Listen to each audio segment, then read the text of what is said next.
Sebelum kita mulai belajar, adakah dari kalian yang gemar minum kopi?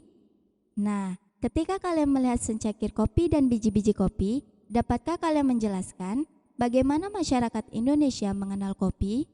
Kalau kalian coba untuk mencari tahu, ternyata kopi Indonesia itu dibawa oleh Belanda loh saat menjajah negara kita. Kalau dicari tahu lebih dalam lagi, sejarah kopi itu berkaitan dengan sistem tanam paksa atau kultur stelsel pada masa kolonial yang pernah terjadi di Indonesia.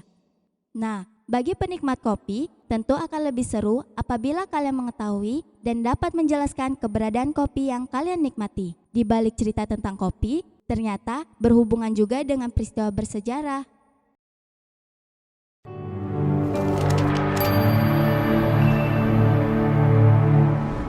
Setelah kalian belajar kopi, sekarang giliran sejarahmu.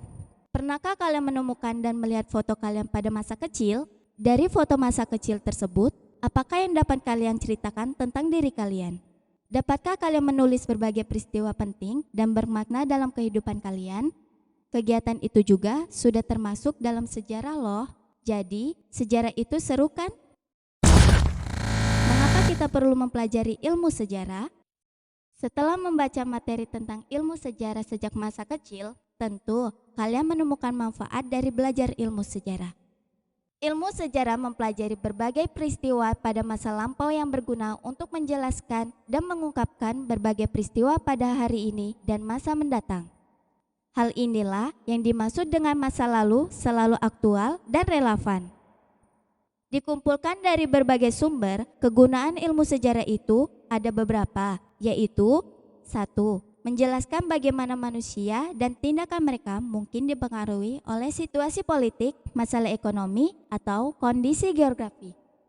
Melalui sejarah, kita akan memahami perilaku manusia dan nilai-nilai suatu masyarakat. 2. Memberikan pemahaman bahwa orang-orang pada masa lalu mungkin tidak memiliki nilai yang sama seperti yang kita miliki saat ini. Pemahaman tentang masa lampau akan membantu kita untuk menghindari kesalahan agar tidak terulang pada masa kini dan mendatang. 3. Mengenal siapa diri kita sebagai pribadi dan mengenal siapa kita secara kolektif atau sebagai bagian dari suatu kelompok masyarakat dan bangsa. Pemahaman tentang identitas akan menumbuhkan ikatan sosial. Contohnya, ketika kita mengetahui tentang sejarah keluarga, maka akan menumbuhkan jiwa saling membantu karena menjadi bagian dari suatu keluarga. 4. Memahami memori dan tradisi yang diwariskan oleh generasi sebelumnya ke generasi mendatang hingga bagaimana sejarah membentuk kondisi kita saat ini. 5. Menumbuh kembangkan kecakapan berpikir kritis, kreatif, imajinatif, dan reflektif. Dan yang terakhir, 6. Menumbuh kembangkan kecakapan ilmiah seperti mencari sumber, memilah sumber, dan menganalisis sumber sejarah. Konsep manusia, ruang, dan waktu dalam sejarah. Pada bagian ini, kalian akan belajar tentang berbagai aspek penting dalam ilmu sejarah, yaitu manusia, ruang, dan waktu. Mengapa aspek ini penting dan menjadi kekhasan dalam belajar sejarah? Hal-hal tersebut akan kalian perdalam pada materi berikut ini. 1. Manusia sebagai penggerak, pelaku, dan saksi sejarah. Apakah kalian pernah membaca cerita tokoh penting dalam sejarah Indonesia? Mengapa mereka menjadi tokoh yang bersejarah? Hikmah dan teladan apa yang dapat kalian petik dari mereka? Kalau kita mempelajari tentang Ki Hajar Dewantara, contohnya, atas segala jasa, tindakan, maupun gagasannya untuk masyarakat Indonesia. Kita mengenal Ki Hajar Dewantara sebagai Bapak Pendidikan Indonesia. Dalam perspektif ilmu sejarah, beliau merupakan pelaku sejarah, saksi sejarah, sekaligus penggerak sejarah. Karena beliaulah yang membawa perubahan untuk masyarakat Indonesia hingga bisa di saat yang seperti ini. Jadi, kalian jangan takut untuk membawa perubahan bagi lingkungan kalian. Tapi yang harus diingat itu adalah membawa perubahan dalam segi yang positif ya.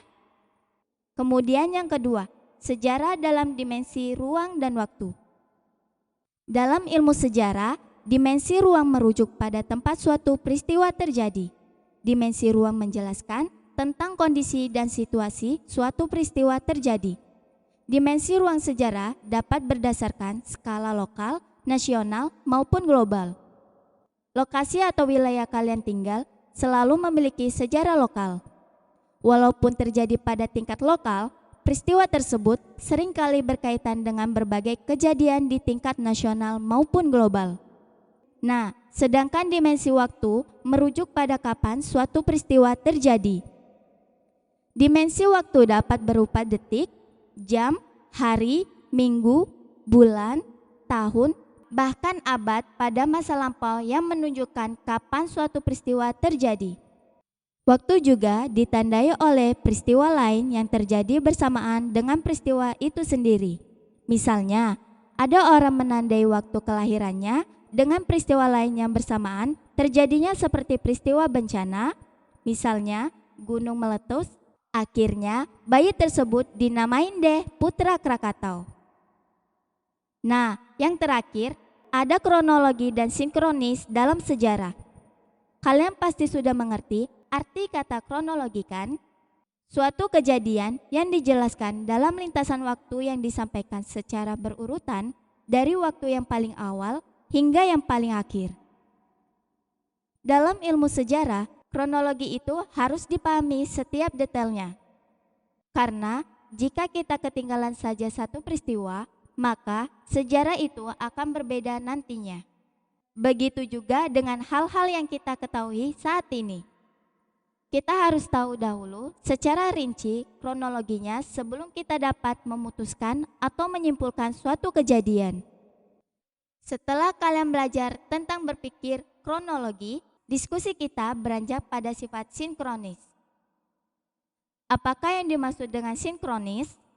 Sinkronis dalam ilmu sejarah merujuk pada ruang tempat terjadinya suatu peristiwa atau kejadian yang menjelaskan tentang situasi yang berkorelasi atau memiliki pola hubungan atas suatu peristiwa.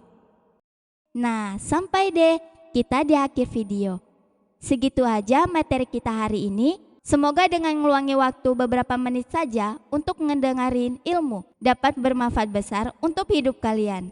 Yakinlah dari hal kecil pun dapat mengubah sesuatu menjadi besar. Jangan lupa subscribe dan like video ini kalau kalian suka. Saya Sinta sebagai narator pada video kali ini. Sampai jumpa di video lainnya.